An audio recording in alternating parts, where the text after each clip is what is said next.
Where do returns come from? Imagine all investments you can trade publicly can fit into this circle. Those investments would broadly fit into three groups: equities, bonds or fixed interest investments, and property. When you are putting a portfolio together for your retirement, your future, or possibly your children's education, many questions may go through your mind.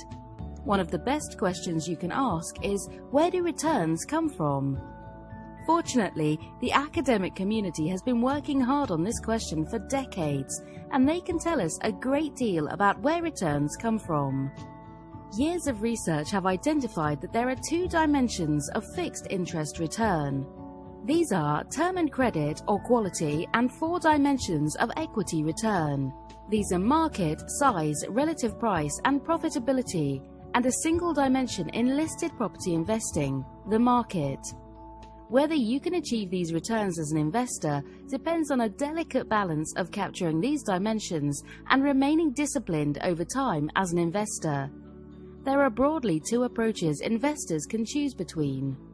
The first involves making predictions about the future direction of markets and actively trading the portfolio to pick winners and avoid losers. Under this approach, diversification is seen as a drag on your performance. It is also seen as acceptable to pay higher fees and charges to get access to investment expertise.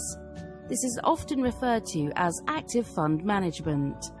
The other school of thought is that successful investing shouldn't involve forecasting about the future, and that investors are better served by accepting that prices are fair. Under this approach, trading is kept to a minimum because the additional costs negatively impact the returns, and diversification is embraced as a way of reducing the portfolio risk.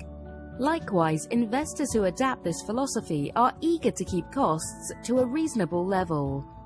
We generally label the former approach that involves forecasting as speculating, and the latter as investing, and Lexo recommends you need to be a genuine investor to succeed long-term.